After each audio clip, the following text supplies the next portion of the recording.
Fine. I think that game is on me. Just didn't give enough energy, kind of. So we got to do better. They won one game. We just got to focus on the next one. On today's episode of Inside the Mavs dropped game 4, but still lead the series 3-1. What stood out in game 4 and what has to change in game 5 for the Mavericks to close it out in Minnesota? This is Inside the Mavs.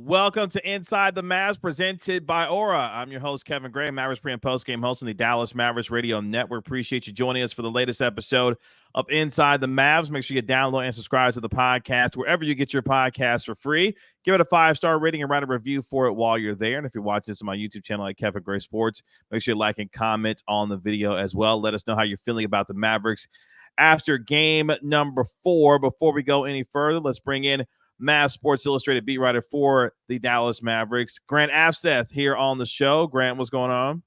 Not much. Just getting ready to go back to Minnesota. Can't say I'm. I was. That was my favorite option of the possible outcomes. But yeah, definitely going to be interesting to see how the Timberwolves respond with their on their home floor this time, trying to avoid being eliminated, having their season end. So going to be a very exciting game for sure, and that's always something that's fun to look forward to.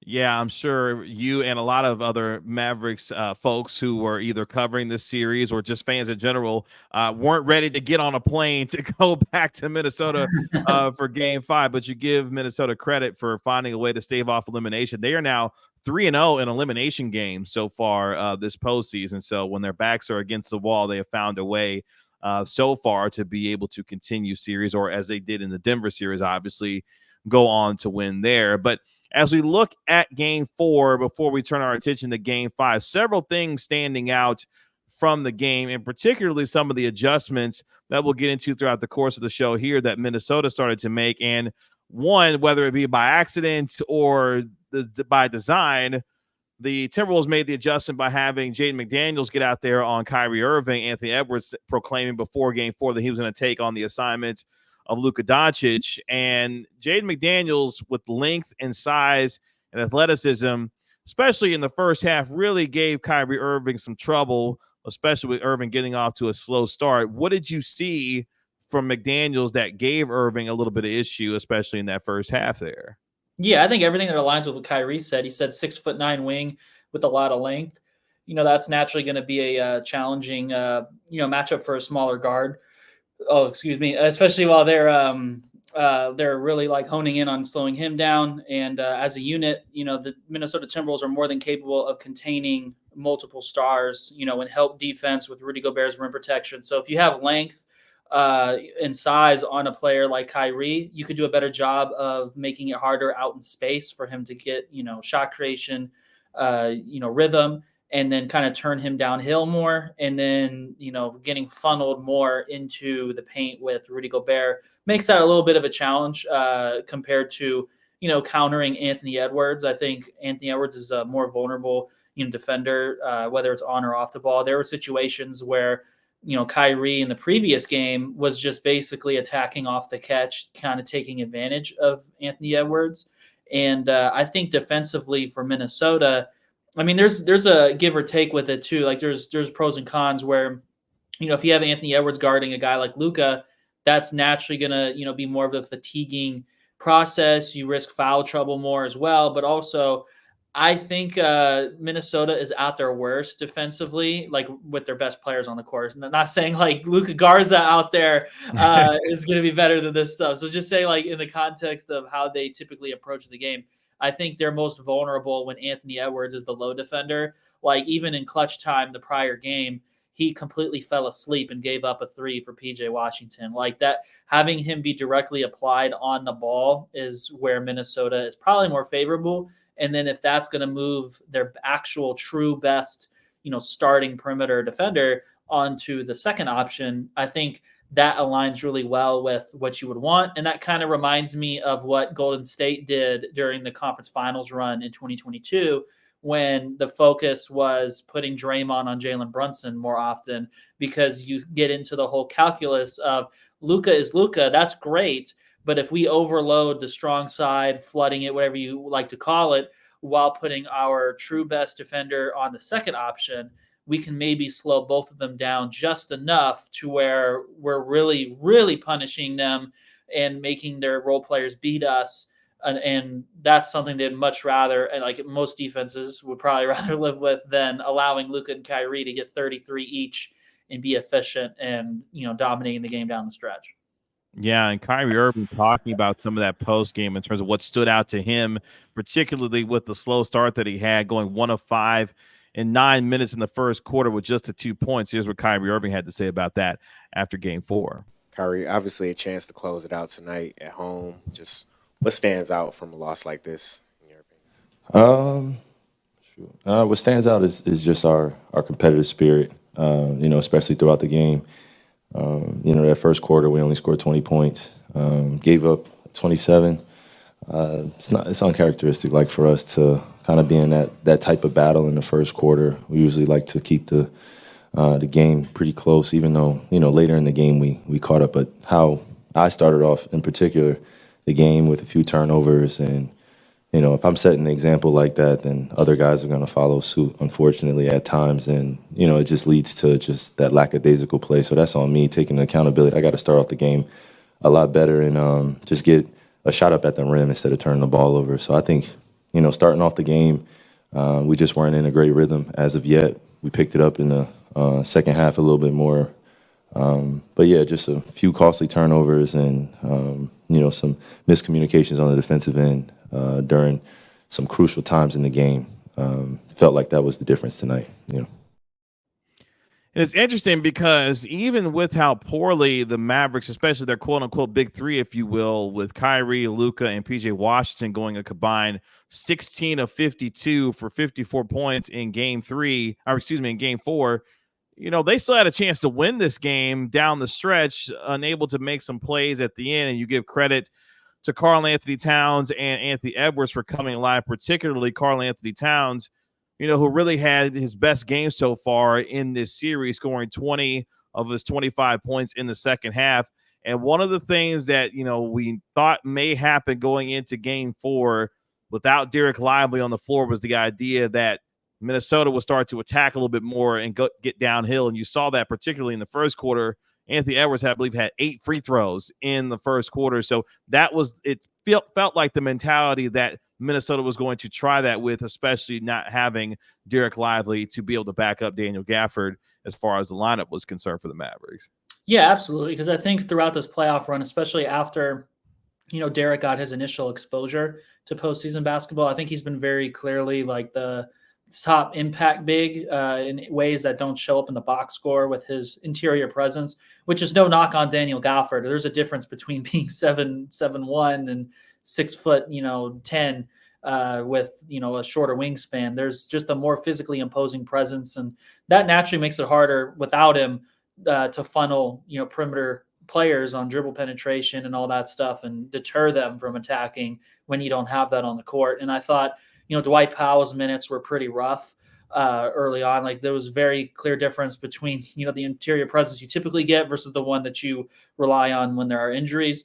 And then, Maxi Kleber working his way into the fold as well, too. They're going to have to tighten up on, how they execute with small ball, kind of how, they did earlier in the postseason. Different matchup, of course. But, like his first game back, you're not going to really expect, like a perfect game by any stretch. So just getting that rhythm back, and rhythm also, ties into defensive rotations as well, too. So they're just going to have to find a way to kind of makeshift the ability to win without Derek Lively and especially defensively, win those possessions.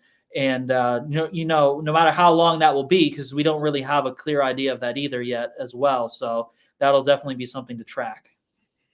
More on game 4 and what needs to happen in game 5 for the Mavericks to try to close this out on the road. But before we get there, let's hear from today's sponsor of our video and our podcast. Let's hear from Aura. Today's video is brought to you by Aura. Do a Google search on your name and email address to see how much information comes up about you. I was devastated by the amount of information that I could be seeing searching my name and profile, and I knew then I needed to be protected for not just myself, but also for my family. Data brokers sell your information to scammers, spammers, and anyone else who may want to target you. Your full name, email, home address, health records, your relatives, it's all out there. That's why I've been using Aura, the sponsor of today's video. Aura shows me which data brokers are selling my information and automatically submits opt-out requests for me. Cleaning up my information not only helps reduce the amount of spam I get, but it protects me from hackers who could use this information to help them access my social media accounts, bank accounts, and other sensitive information. Aura also does so much more to protect me and my family from online threats that I can't see. It's really easy to set up, so I don't have to download several different apps to get things like antivirus, VPN, password management, parental controls, identity theft insurance, and more. I get everything at one affordable price. You may already have one of these tools already, but not having Aura is like locking the front door and leaving the back door wide open. Aura is always on, doing the hard work to protect me and my family so I can focus on other tasks with peace of mind. I value my privacy and I value yours. You can go to aura.com/Kevin Gray to start your 2-week free trial. Please see the link in the description.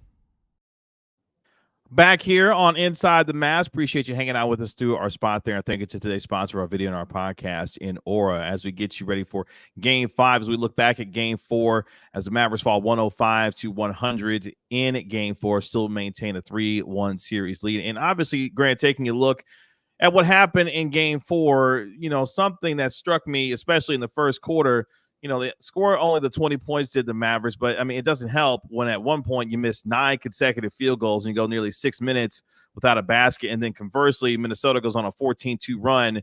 It felt like the Mavericks from then on were playing catch up from there. And, when you get to these games, especially in the postseason, you can't necessarily win a game in the first quarter or the second quarter, but you sure can lose one in the second quarter. And it felt like it was just an uphill climb, especially given some of the adjustments that Minnesota was starting to make, particularly getting Karl-Anthony Towns and Anthony Edwards going much better, especially in the second half there. Yeah, definitely. And I think, Mike Conley was a big part of that first half. I think he scored like all but one of his points in the first half and had I believe 3 of his 7 assists, something along those lines. And they were just finding success attacking out of, pick and roll, running some horn sets where Rudy Gobert would have room after Mike Conley came off wide. And, was able to get downhill for floaters and then also, just make reads and make the right play from that point on. And, Mike Conley had been relatively a non-factor for much of the series prior. So definitely going to, be something to kind of think about for game, 5 is being able to neutralize, that type of stuff that you see, from game 4. And I think, that's the interesting thing about adjustments is they can steal you a game, but it's always fascinating to see how long that sustains after the team gets film and you can't blindside them again with those particular adjustments. So I'm definitely going to be curious to see, how that goes. And then also from a adjustment standpoint as well, too, it was a lot easier to attack without Derek Lively on the court during those stretches as well, too. So, yes, overall, the Mavericks are going to have now film of how they got attacked, but then also their personnel in those situations. They can better reevaluate who they want on the floor and then also their responsibilities to handling those situations, too. So definitely going to be interested to see how they respond because, there was, Anthony Edwards got going in that first half as well, too. I think he had I don't remember exactly, 17 points, something like that. Yeah. So definitely, trying to find a way to disrupt him, but also not allowing guys like Mike Conley to really, spam certain actions as well, too, that are repeatedly successful. Because there was a stretch where the Mavericks had a lot of success playing out of Spain pick and roll. And, once you find something, you want to let it ride and really capitalize on it. But, you got to, on the flip side of that, you can't allow that to become a stretch for the other team benefiting, picking on you, using a similar approach and playing out of the different options that they have out of those sets. So definitely something to tighten up as well. And then, as you mentioned, Karl-Anthony Towns in that second half when you're a team that's basically come from behind late in like almost every one of these wins, if not, there's a breaking point, and that kind of happens when you allow a star to get hot.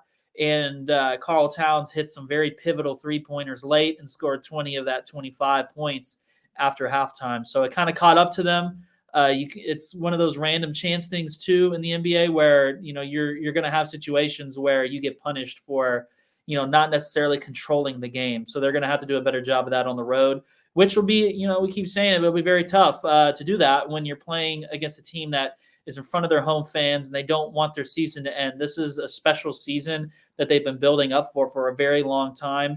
And they haven't been on this stage since Kevin Garnett was part of their organization. So definitely going to be a lot of motivation to keep this thing alive.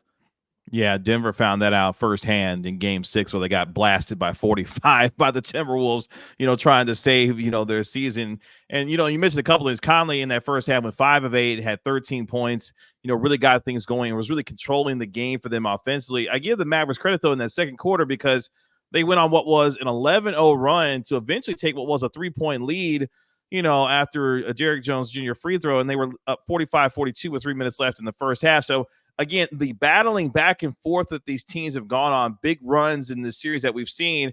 And I guess if you're a Mavericks fan, listening and watching this, some of the encouragement that you could take from is offensively and defensively at times, the Mavericks didn't play their best game, but yet and still they found themselves at various points in this game still having an opportunity to win. And you mentioned the stretch that Karl-Anthony Towns had in the fourth quarter, especially. I mean, the Mavericks had taken a 90-89 lead. Karl-Anthony Towns has back-to-back 3-pointers to get them back up. And, that's kind of the thing that we have been waiting on from Towns is like, okay, is he going to find a way to start get his stroke going from the 3-point line, especially? And him and Anthony Edwards hit some big shots down the stretch. That was the difference in this game. But if you're looking at this game from its totality, you should feel okay with some of the performances that you got. And even with how poorly at times you played, you still gave yourself a chance to win Game 4. And now that should hopefully get them some confidence going into Game 5, I would think. Definitely, because I think, that Game 3 with how excellent, Kyrie and Luka were to close them out, 21 points in the fourth quarter from them combined versus 20 from Minnesota. That's something that, you can't expect every night. But, when you do have a game where an adjustment, threw off someone like Kyrie, that caliber of player, you would definitely expect to, as a true student in the game, study what happened and then respond at a high level the next time he's out there on the floor. And especially in the big moments, because he did make plays when it was needed, like at times, but also there was a lot of plays that he, typically would have made that he didn't quite make. And that's just, the nature of how the game goes. And then also even little things too, like some days the Mavericks shoot really poorly from the free throw line and they lose to the Thunder on their home floor in a very winnable game. Other times they lose a close game despite shooting really well from the free throw line. And with PJ Washington's 3-point shooting too, that was another thing that kind of stood out to me as well. Like he shot 2 for 9, in a very close game. Like if he got hot and that was 4 for 9, I mean, the Mavericks win that game as well too, from a score standpoint. That's a very simplistic view of the game, but I mean, that's also, he's gotten hot in ways, during this run, 3 straight leading scoring performances for the Mavericks against the Oklahoma City Thunder. So that's also not too far out of the realm of possibility where you just get a really hot game from someone like that who just, hits a lot of threes, is able to attack closeouts, because part of his matchup is pretty favorable as well too, where you can use his speed. You shot fakes, get by Karl Towns out in space and whoever's closing out on him, and, get to that like off 2 floater and stuff like that, finish at the rim. And then also, you never know too, like Jaden Hardy stepped up very well off the bench scoring wise, and playmaking as well too in the last couple games. And I mean, that was a big spark as well, 13 points if I remember as well. Yeah. And so a lot of random stuff can happen in your favor. And you would hope that with the trust they've shown in Hardy throughout this this series, last couple games, even when it hasn't quite worked, like when he's missed a finish and it wasn't necessarily like the best attempt against Rudy Gobert, they've still gone back to him and trusted him. So if he can continue to build that confidence and then deliver, that goes a long way. And then also just continuing to lean into what works as well too. Like, you never know with Dante Exum as well. He had a 5-point, personal run as well too. So definitely a lot of factors when it comes to playoff basketball that are kind of out there on a game-to-game basis that you may not expect. That it's going to be an exciting game for Game 5. Yeah, I'm glad you mentioned Hardy, because at the end of that third quarter there, he scored the final 7 points of the period for the Mavericks. And you could just tell that the confidence continues to grow for him. You mentioned, had the 13 points in the 12 minutes that he played, was a plus, wound up being a +2 for the game, for the Mavericks. And, at this point, he's earned those minutes, those quote unquote Tim Hardaway Jr. minutes. Those are Hardy's right now. And he's continuing to put the confidence in Jason Kidd and his coaching staff that he can be trusted in those situations. And I give him a lot of credit for continuing to rise up in those moments where he's making plays and pick and rolls, finding guys in terms of lob situations, but also being aggressive on the offensive and finding his own shot as well.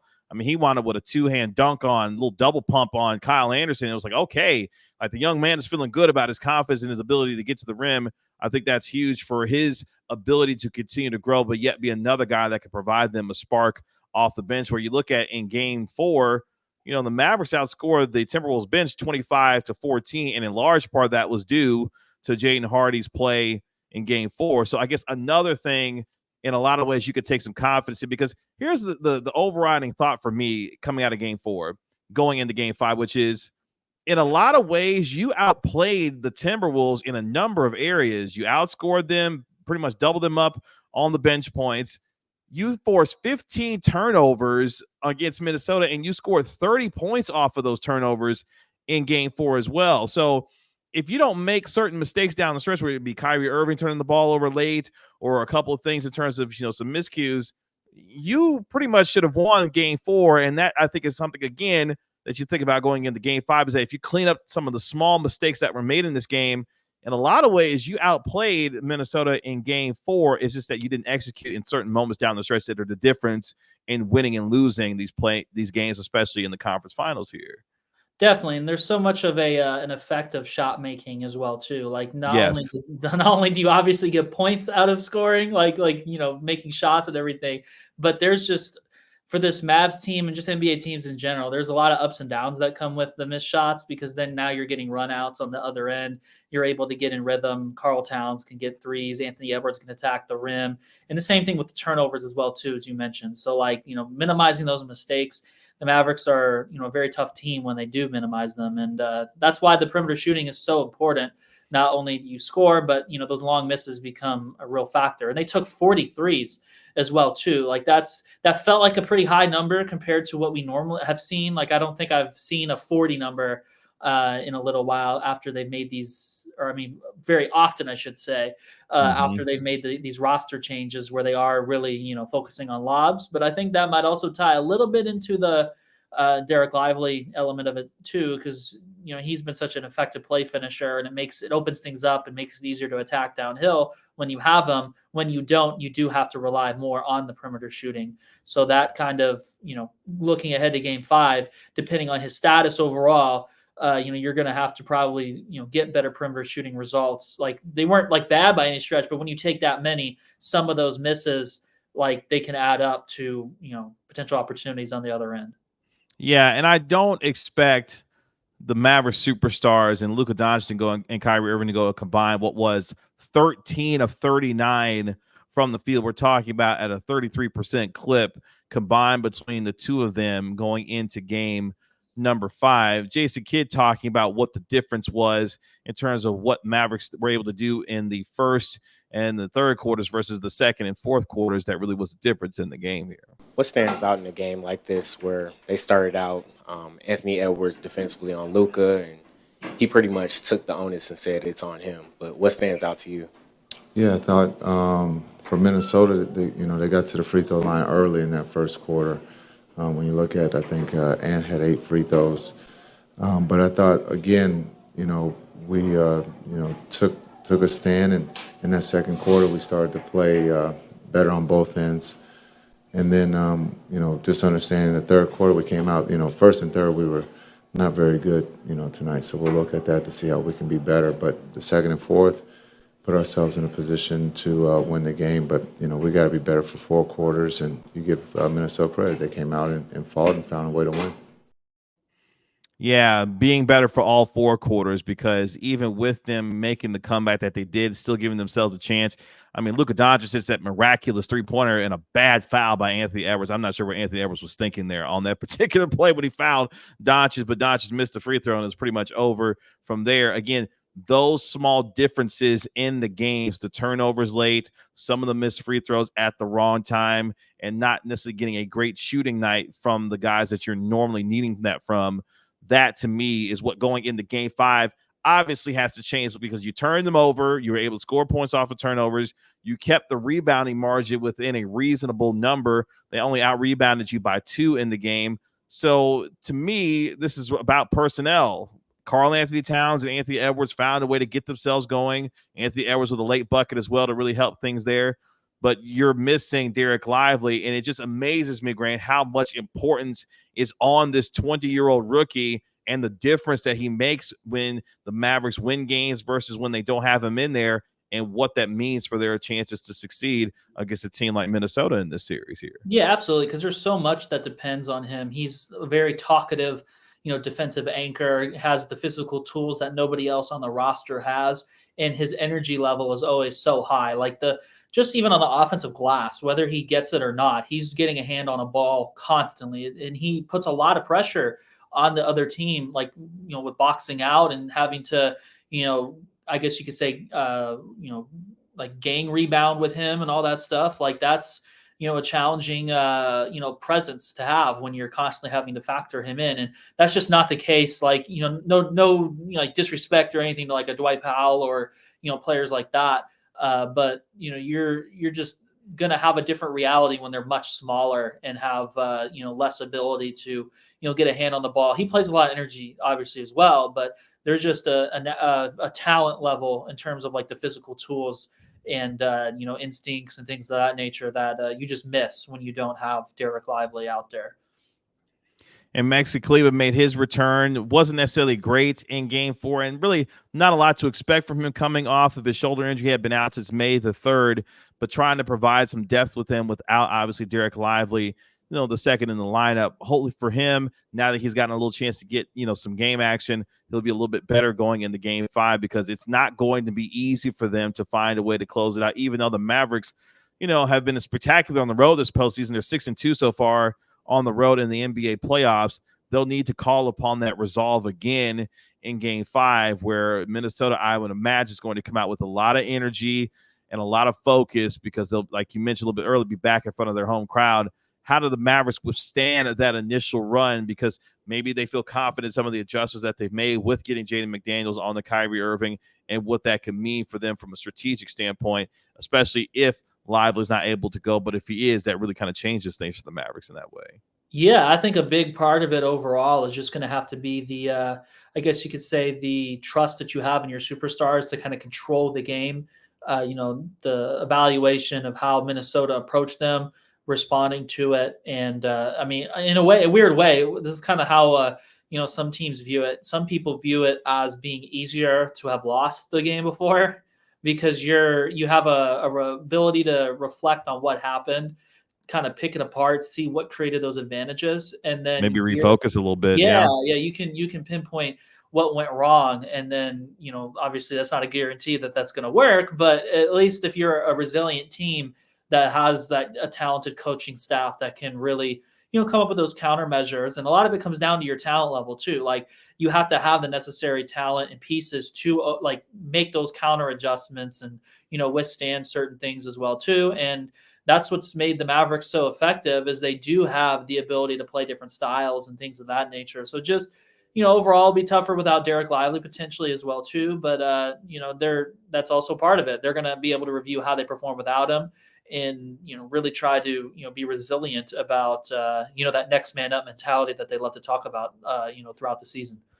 Yeah, the Mavericks so far, when you look at what they were able to do, that game 4 loss snapped what was a 5-game winning streak for them in the postseason. So, yes, while you don't necessarily like losses, especially when you're trying to close out a series to be able to move on to the NBA Finals, maybe this loss will get them an opportunity to refocus on the adjustments they've got to make as they get ready for game 5, because Minnesota's going to bring everything that they've got and then some to try to be able to get this thing back to Dallas. Either way, Dallas is coming back to the AAC. Hopefully it's not with Minnesota on the plane with them, or on the opposite plane, I should say, to play a game 6, but we'll find out going from there. Grant, tell the folks where they can find you and what you got going on, man.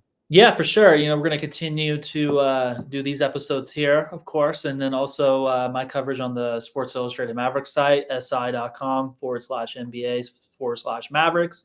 And then you can find my coverage on YouTube and Twitter, Grant Afseth, AFSETH, where I'm going to do some video breakdowns of the points that we made here, where the adjustments that the Timberwolves made in Game 5 or Game 4, I should say, before Game 5, where they put Jaden McDaniels on Kyrie and things of that nature, how Karl Towns got going, and little things like that, to kind of visualize and provide some context for those talking points, and then also just full coverage, the storylines as well. I always post the videos from shoot-arounds, where people are talking. That's kind of harder to see during the day if you're not like super tied into Twitter trying to scroll through a ton of tweets when you're you're working, for sure. So you can always find like the media availabilities on my YouTube as well too, and definitely excited to keep covering this. And it's also good too if they punch their ticket to the finals. We're actually going to be able to cover that because I got approval for that from the NBA. And the reason why that matters is the NBA handles it, not the Mavericks. So definitely was a real thing to be like, hope that works out. And I'm glad it worked out. So, and hopefully they don't become on the wrong side of history in this series, and it actually comes to fruition, for sure. Yes. No, that's a tremendous accomplishment. Yeah, because covering an NBA Finals is definitely huge, obviously, given the amount of attention that the finals get, and hopefully for this Mavericks team, they don't cause Mavericks fans to sweat anymore and get this thing done. As we know, the record for teams that have gone up 3-0, 155-0 in that scenario. The Mavericks trying to, of course, avoid being the one, and 155-1, if you will. When it comes to that record, they'll have a second chance to close out Minnesota in Game 5 on Thursday. You can find me on Twitter at Kevin Gray Sports. Make sure you download and subscribe to the Inside the Mavs podcast. Wherever you get your podcasts for free, give it a 5-star rating and write a review for it while you're there. If you're watching this on my YouTube channel at Kevin Gray Sports, like and comment on the video. Let me know how you're feeling about the Mavericks going into Game 5 as they get ready to try and close out Minnesota for a second opportunity. And you can find me on Twitter at Kevin Gray Sports. That'll do it for this episode of Inside the Mavs. Thank you to everyone who continues to download and subscribe to the podcast, watching the videos, and commenting on everything that you're seeing with Inside the Mavs. Appreciate you joining us here on this episode, and we'll be back again for another episode of Inside the Mavs right here as we get you ready for the rest of the Western Conference Finals. For Grant Afseth, my name is Kevin Gray, Mavericks pre- and post-game host on the Dallas Mavericks Radio Network. This has been Inside the Mavs, presented by Aura.